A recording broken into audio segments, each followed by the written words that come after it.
காரைக்குடி அழகப்பா பல்கலைக்கழகத்தில் தென்னிந்திய பல்கலை மகளிர் கிரிக்கெட் போட்டி நடக்கிறது. தமிழகம், கேரளா, கர்நாடகா, தெலுங்கானா, புதுச்சேரியை சேர்ந்த 36 பல்கலை அணிகள் இதில் பங்கேற்றுள்ளன. நாக் அவுட் முறையில் நடக்கும் இப்போட்டியை அமைச்சர் மெய்யநாதன் துவக்கி வைத்தார்.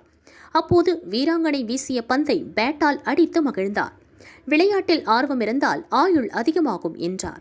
இந்த விளையாட்டுல நம்ம பங்கேற்கிறதுனால நம்மை அறியாமலே நம்மளுடைய உடம்பு உறுதி பெறுது, மனசு தைரியமா இருக்கலாம், எதை எதிர்கொள்ளக்கூடிய அந்த ஆற்றலை நீங்கள் பெறுகிறீர்கள்.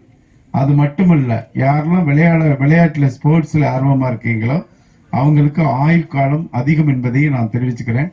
அது மட்டும் இல்லாம ஸ்போர்ட்ஸ் அப்படின்னு வந்துட்டாலே ரத்தத்துல உங்களுக்கு அந்த விளையாடணும் அப்படிங்கிற எண்ணம் எப்படி ஒருத்தர் குடிக்கு அடிக்ட் ஆகிறாரோ அதே மாதிரி விளையாட்டுக்கு நம்ம அடிக்ட் ஆயிடுவோம். நானும் இயல்பா ஸ்போர்ட்ஸ்ல அதிக ஈடுபாடு கொண்டவன் என்கிற அடிப்படையில் கெட்ட பழக்கங்கள் நம்மளை அண்டவே அண்டாது.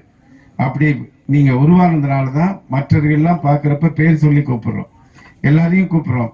ஆனால் உங்களை ஸ்போர்ட்ஸ்ல பங்கேற்கின்ற உங்களை மட்டும்தான் வீரர்கள் வீராங்கனைகள் என்கின்ற பெயர் குறிப்பிட்டு உங்களை அழைக்கக்கூடிய ஒரு தனி சிறப்பு உண்டு.